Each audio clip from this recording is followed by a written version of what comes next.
a história que eu quero contar para vocês hoje chama-se Não Largue o Seu Tambor. Vamos repetir o tema da história? Não largue o seu tambor. Ok, fala para a pessoa do seu lado aí, não largue o seu tambor. É o tipo da declaração nonsense, ninguém sabe o que esse negócio quer dizer. Pregador bobo pedindo para eu falar uma coisa que ninguém sabe o que significa, mas no final você vai entender qual é a história do não largue o seu tambor. E a história é a seguinte, próximo slide. Opa, não, essa não é a história do tambor. Essa é minha mulher que vocês já conheceram, pode trocar. A história do tambor é essa história aqui. Esse menino se chama William Johnson, ele era conhecido como William Willie Johnson. Dá para ver que ele é um garoto bem novinho, tá com uma farda tocando um tambor. E a história do William Johnson é o seguinte, por favor, Carmen. Ele era um tocador de tambor no exército americano.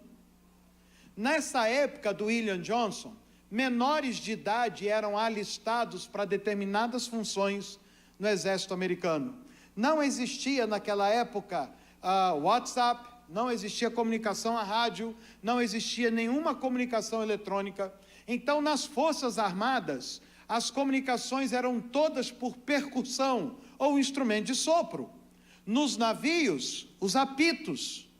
Então, se alguém que já serviu a Marinha sabe que antigamente a comunicação a bordo dos barcos era toda via apito. Alguém dava os apitos de acordo com o comando do comandante do navio.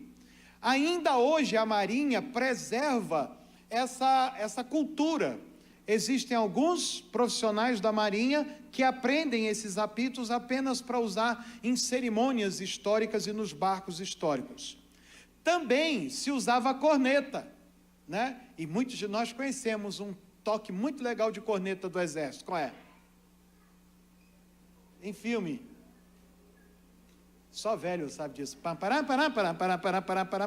Lembra disso?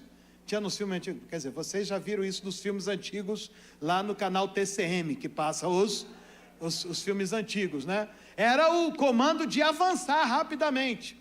Então eles usavam o instrumento de sopro. E para coordenar o avanço das tropas, a marcha das tropas, eles usavam os tambores para marcar o passo, o avanço ou o retrocesso, o ritmo das tropas. E o William Johnson era o tocador de tambor no exército americano na época da Guerra Civil, entre 1861 e 1865. Aconteceu que numa determinada batalha, o comandante, ao ver que o seu exército estava perdendo para o exército inimigo, deu um toque de retirada para todos os seus soldados. E esse comando foi passado pelos tocadores de tambor. E era um comando de fuga para que eles não fossem mortos pelos inimigos.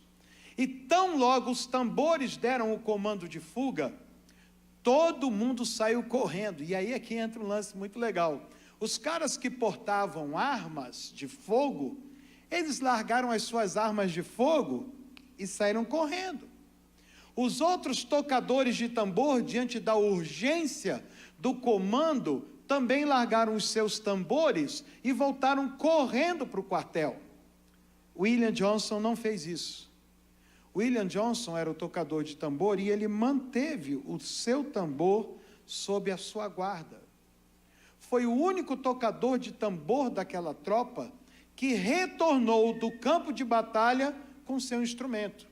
Agora deixe-me perguntar a vocês, quem foi que colocou William Johnson naquela posição? O seu comandante. O que era o tambor para William Johnson? O tambor estava para o William Johnson como as armas de fogo estavam para os outros soldados, ou as baionetas, ou quaisquer que fossem as armas. Aquele tambor representava o seu ofício, representava a sua ocupação. Aquele tambor representava o que ele significava para o seu exército. E quando ele voltou com o tambor que era de propriedade do governo americano, que foi entregue a ele pelo exército americano, quando ele voltou para o quartel com aquilo, o seu comandante colocou isso no relatório. Colocou que todo mundo abandonou as suas armas, abandonou os seus tambores, e somente o Willie Johnson trouxe consigo o seu tambor de volta para o quartel. Essa é uma coisa significativa, porque William Johnson, por favor, querida, a coleguinha está esperta agora, né? Porque William Johnson era só um garoto, e esse relatório, anos mais tarde, foi parar na mão do presidente Abraham Lincoln, e o Abraham Lincoln soube da história de William Johnson. O presidente dos Estados Unidos, a autoridade máxima daquele país, soube por um relatório de guerra que um menino havia fugido de volta para o quartel, quando todo mundo abandonou as suas armas, quando todo mundo abandonou os seus instrumentos de trabalho. Ele, sob o risco da própria vida, retornou ao quartel trazendo o seu tambor. Então o presidente Abraham Lincoln indicou o jovem William Johnson para receber a medalha de honra do exército americano. E no dia 16 de setembro de 1863, ele foi condecorado. 2 anos mais tarde, de ter feito esse ato, ele recebeu a mais alta condecoração do exército americano. Datas são coisas importantes. Por isso que mulher fica muito braba com o marido quando ele esquece dia do casamento. Não é verdade? Quantas mulheres casadas aqui? Você não fica braba quando a criatura esquece? Aí ela tem que dizer assim: amor, que foi? Sabe que dia é hoje? Quarta-feira. Aí ela mata o infeliz. Que dia é hoje, gente? 13 de maio. O que se comemora no nosso país em 13 de maio? Não dá vontade de matar? Foi o dia da assinatura da Lei Áurea, abolição da escravatura no Brasil. Datas são coisas muito importantes. Datas não podem ser minimizadas, nem podem ser esquecidas, porque datas, elas não carregam apenas um título, elas carregam uma história. E esse dia que William Johnson foi condecorado pelo presidente dos Estados Unidos do Brasil, dos Estados Unidos da América, aos 13 anos de idade, por um ato de bravura que ele praticou quando tinha 11 anos de idade. Sabe o que mais me admira nessa história? Era o senso de responsabilidade de um garoto de 11 anos de idade, e eu me pergunto, a quem de 11 anos de idade você confiaria um cartão de crédito, uma chave de casa, ou sei lá o quê? Mas esse menino, aos 11 anos de idade, estava alistado no exército, foi alistado aos 9, como tocador de tambor. Aos 11, com um senso incomum de responsabilidade, volta para o quartel, trazendo consigo o seu tambor, enquanto todo mundo estava preocupado com o quê? Salvar a própria pele. Ele trazia consigo o seu tambor, porque aquele tambor era para ele mais do que um instrumento. Foi para isso que eu fui colocado no exército americano. Deixe-me dizer uma coisa, você não foi colocado nessa terra sem propósito. Você não foi colocado nessa terra para salvar a sua própria pele. Você não foi colocado aqui para sobreviver. Você não foi colocado aqui para simplesmente tocar a sua vida e esperar que a vida, como dizia o Raul Seixas, você fique sentado numa cadeira sem dente na boca, esperando a morte chegar. Não foi para isso que você foi colocado. Você foi colocado com um propósito.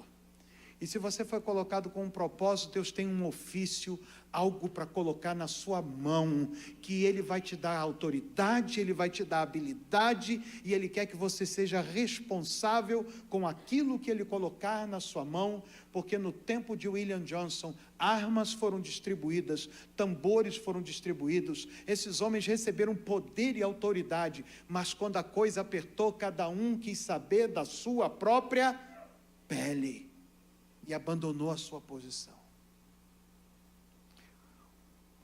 Não há notícias sobre William Johnson depois que ele deixou o exército. Pega a sua Bíblia Em 1 Coríntios capítulo 7, verso 20, o apóstolo Paulo diz: cada um permaneça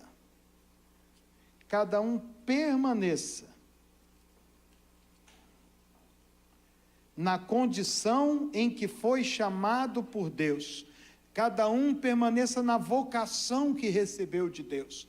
Não existe ninguém nesse planeta Terra que não tenha vindo para cá para cumprir um propósito. O pastor falou aqui na hora do louvor, na hora da ministração, que pode até não haver gravidez programada, mas ninguém nasce nessa terra por acidente. Todos que nasceram no planeta Terra vieram aqui para cumprir um propósito que Deus colocou na sua vida para você cumprir. Ninguém está aqui por acaso, por acidente. Você não é uma camisinha furada. Você não é um objeto gerado num acidente de percurso. Você é alguém que foi gerado pela vontade de Deus. Você só foi gerado no ventre da sua mãe porque Deus lhe deu vida. Porque lá no Salmo 139 diz assim, que Deus me viu no ventre da minha mãe quando eu era substância ainda informe. Então Deus sabia da sua existência, Deus sabia quem era você, mesmo quando você estava no ventre da sua mãe.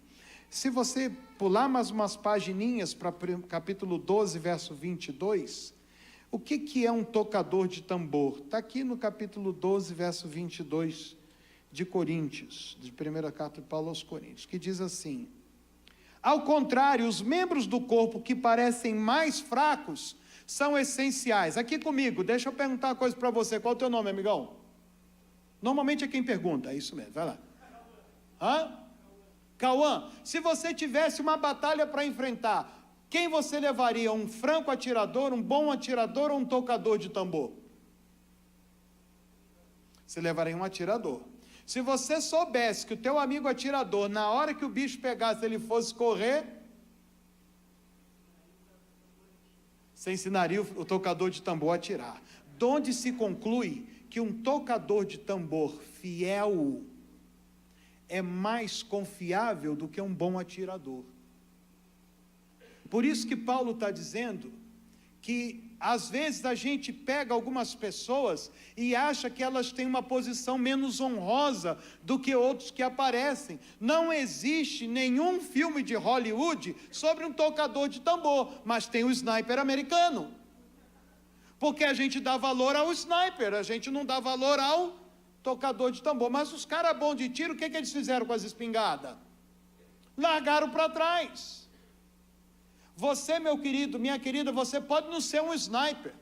Você pode até ser alguém que parece mais um tocador de tambor. Você pode achar que o que você faz não tem muita relevância, mas Deus está de olho em você. Do mesmo jeito que chegou aos ouvidos de Abraham Lincoln, o que William Johnson fez, o que você está fazendo está chegando diante de Deus. Mesmo que você seja uma pessoa simples, mesmo que você seja alguém que não apareça muito, você pode ser do backstage, Deus sabe quem é você, Deus sabe o que você está fazendo. E o mais legal disso tudo é que Deus sabe honrar a gente. Qual é o sentido da palavra integral? A palavra integral, ela tem algumas conotações. Aquela que se apresenta com todos os seus componentes e propriedades originais. Integral também é aquela coisa que não falta nada de essencial, que está inteiro. Integral também é que não sofreu diminuição ou restrição, é total e completo. Mas eu quero dar uma outra definição para integral. É aquele que não largou o seu tambor. Vamos dar uma olhada então no outro texto bíblico. 2 Timóteo capítulo 4, verso 5. E vamos então usar a palavra integral em outra conotação. 2 Timóteo capítulo 4, verso 5. Eu acho que quem sofreu na minha mão hoje foram os adolescentes, que eu falei tempo pra caramba. Eu acho que hoje à noite eu vou falar menos com vocês, vocês vão ter uma noite mais legal. Coloca aí para nós. Vamos ler o texto lá, está no telão para a gente? Está lá, vamos lá, ler juntos? Você, porém...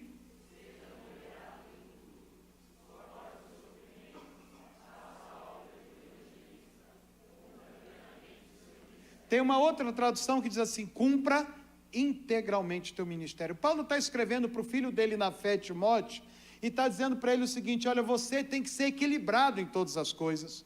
Você não pode ser um cara muito extremado, suporta as dificuldades, passa pelas angústias, passa pelos sofrimentos, cumpra o teu chamado que Deus te deu, mas tem que fazer isso de maneira integral, de maneira plena. Se for trocar pela minha frase, esse versículo ficaria assim: você, porém, seja moderado em tudo, suporte os sofrimentos, faz a obra de um evangelista e não largue o seu tambor.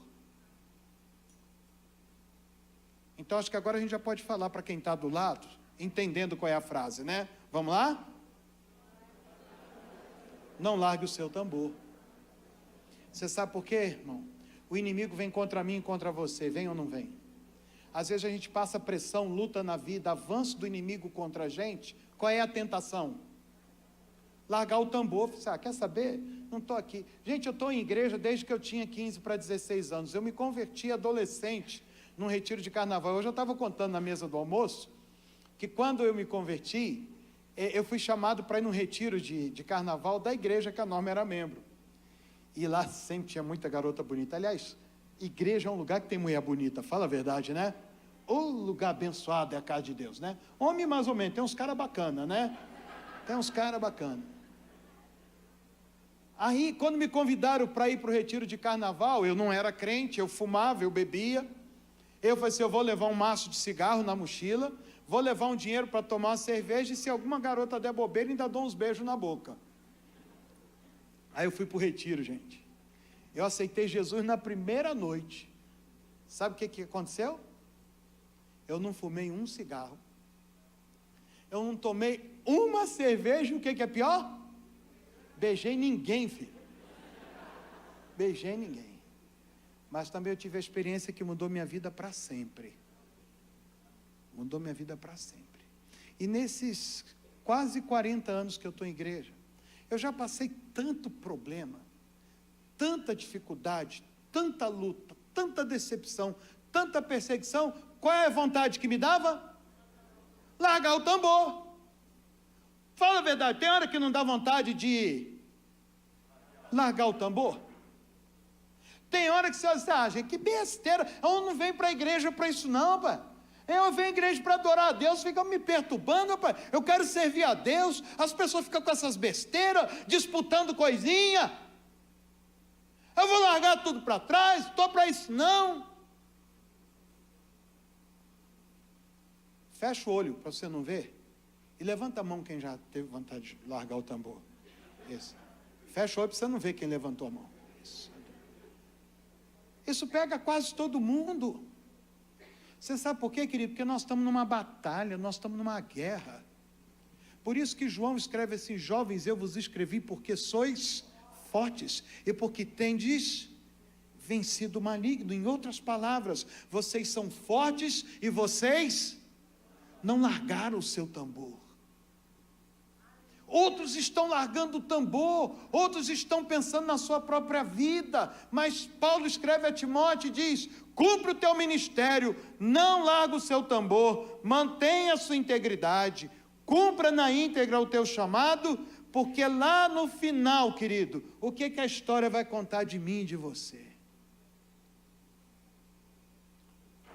Quando chega lá no final, que a gente voltar para o nosso quartel, como é que você vai chegar lá? Só salvando a sua pele? Ou você vai levar o seu tambor com você e vai apresentar ao teu comandante: combati o bom combate, encerrei a carreira e guardei o meu tambor? Quantos de nós?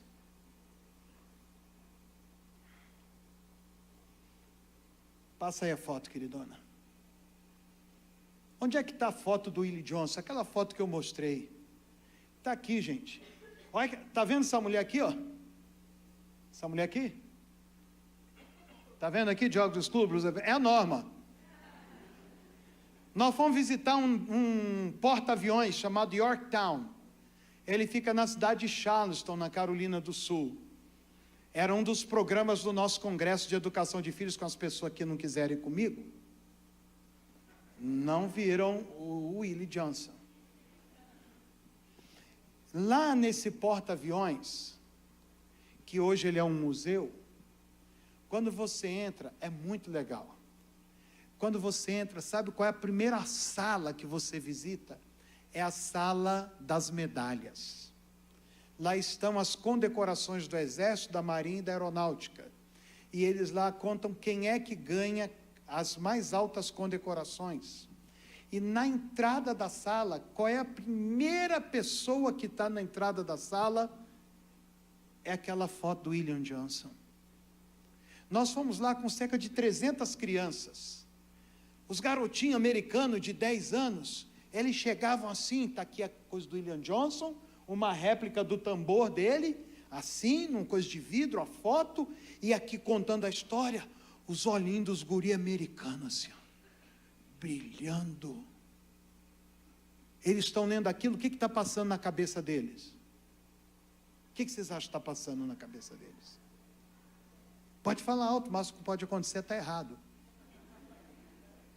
Eu quero ser igual a ele.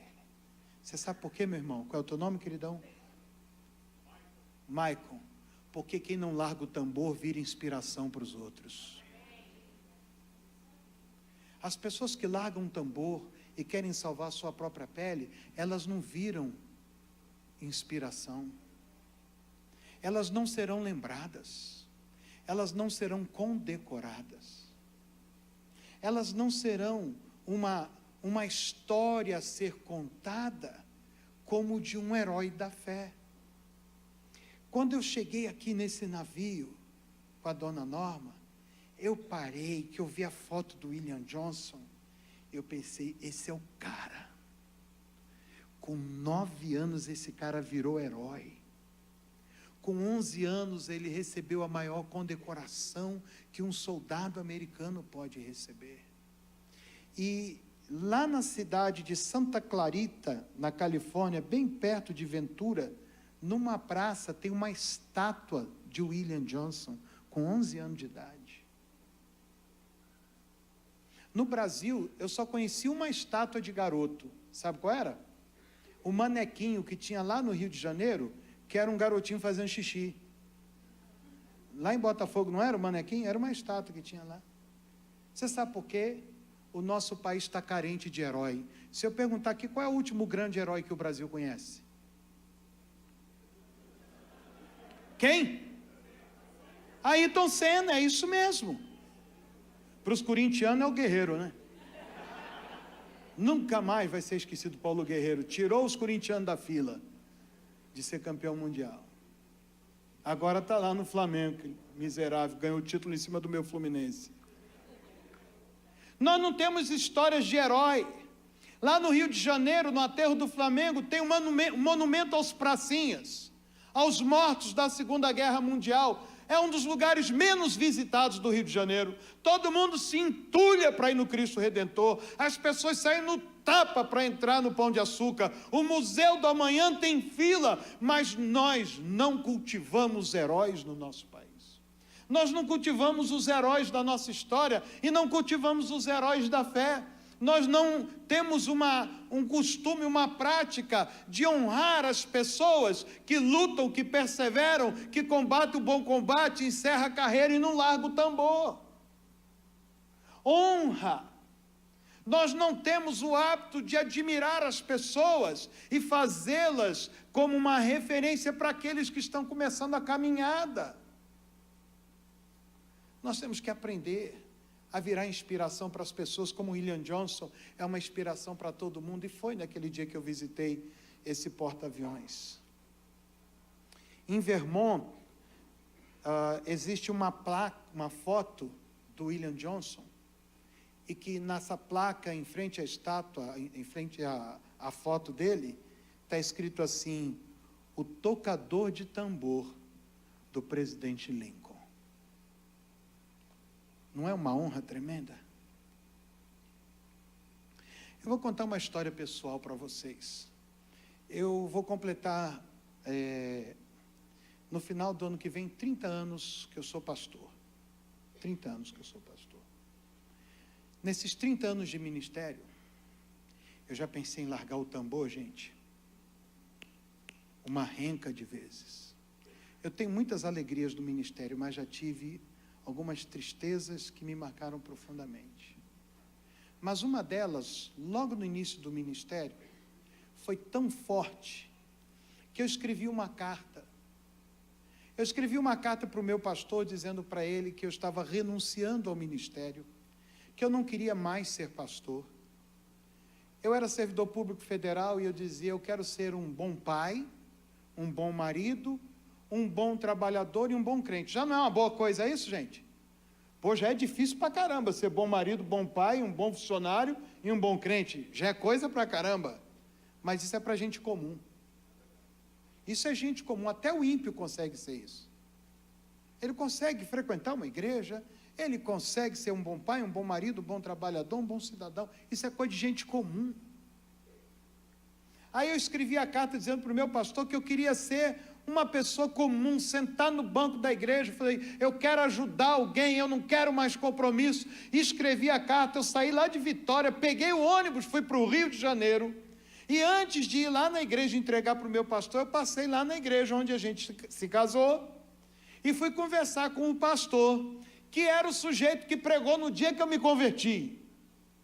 Ele não era pastor quando eu me converti, mas nesse momento ele era o pastor da igreja. E eu sentei com ele e contei, Ezequiel, está acontecendo isso, isso e isso, estou muito chateado.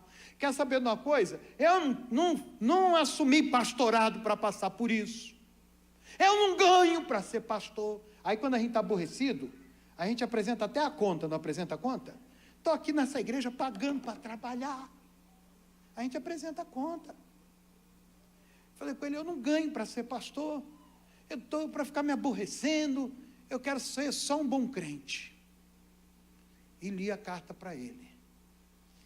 Eu quero orar com vocês, contando como terminou essa minha conversa com ele. Ele disse o seguinte, Dinarte, dificilmente Satanás ia criar uma situação para te tirar dos caminhos de Deus. A sua experiência de conversão é real. Você ama a Deus e dificilmente você vai abandonar os caminhos de Deus. Mas se Satanás conseguir fazer você largar o chamado que Deus te deu, que vantagem Satanás já ganhou na sua vida? Quantas pessoas deixarão de ser abençoadas se você simplesmente abandonar o chamado que Deus te deu? Deixe-me dizer uma coisa para os irmãos. Você não precisa ser pastor para ter um chamado de Deus. Você pode ser um médico vocacionado por Deus, um advogado vocacionado por Deus, um bancário vocacionado por Deus.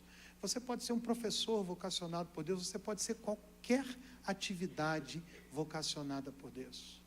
Satanás sempre vai tentar tirar você do propósito para o qual Deus te criou. Satanás sempre vai criar a situação para fazer você largar o seu tambor. E se você deixar de cumprir o chamado que Deus te deu, quanta gente vai deixar de ser abençoada? Naquele dia o Ezequiel falou isso comigo. O que vocês acham que eu fiz? O que você acha que eu fiz, menina? O que você acha que eu fiz? Continuei o meu chamado. O que vocês acham que eu fiz? Eu rasguei a carta. Por que você acha isso? Por que você acha que eu rasguei a carta? É? E como é que você sabe que eu rasguei a carta? Você chutou? Porque eu estou aqui. Se eu não tivesse rasgado aquela carta, se eu tivesse largado o meu tambor, eu não estaria aqui. Sabe, muita gente não está no lugar que Deus queria que ela tivesse, porque ela largou o tambor lá atrás. Muita gente está com uma frustração no coração, com aquela sensação de que roda, roda, roda e não sai do lugar, porque largou o tambor lá atrás. Simplesmente correu, assustou, teve uma frustração e decidiu parar com tudo. Sabe, aqui dentro deve ter um bocado de gente assim. Gente que abandonou carreira, que abandonou estudo, que abandonou profissão, que abandonou um chamado, abandonou um talento que Deus lhe deu, abandonou uma função que tinha na igreja, largou o tambor. Por causa disso, as coisas não vão bem. Todo mundo está entendendo? Eu não quero falar mais, eu quero orar com vocês. Vamos orar?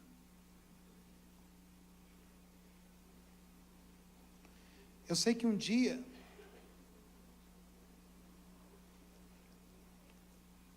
eu vou comparecer diante de Deus. Eu vou poder falar aquilo que Paulo falou para Timóteo.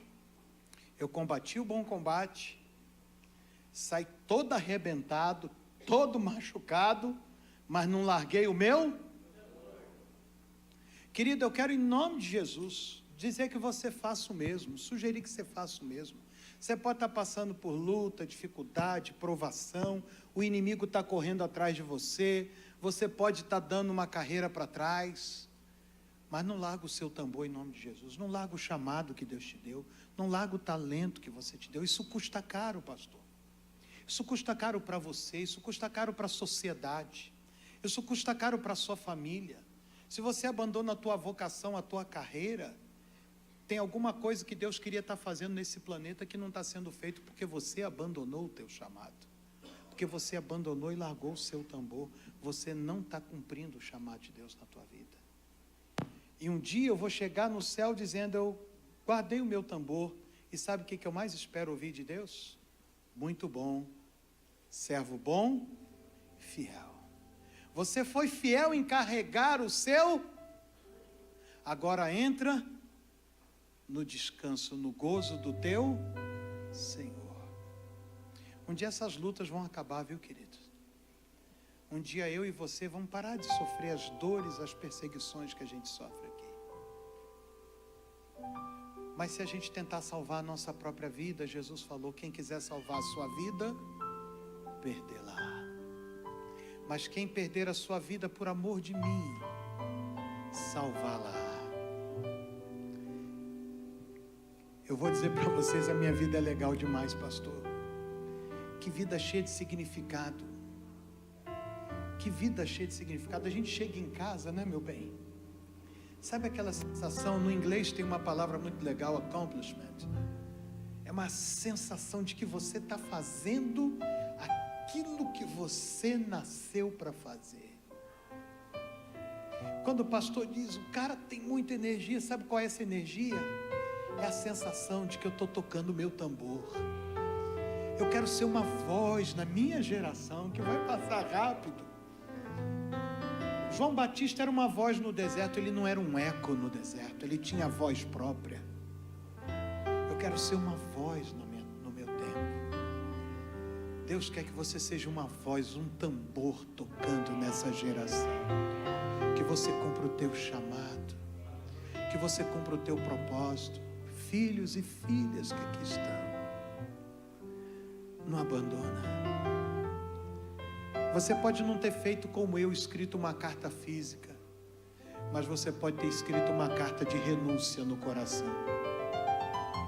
Hoje o Senhor está pedindo para você: rasga essa carta, rasga essa carta, fecha os teus olhos, ouça o Espírito Santo falar com você. Rasga essa carta de renúncia. Rasga essa carta.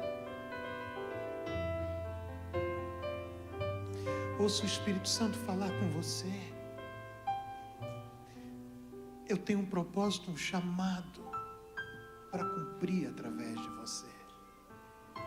A Jeremias, Deus deu um chamado, ele disse que mesmo quando ele ainda estava no ventre da mãe dele, Deus o constituiu como profeta às nações. Jeremias 1:5.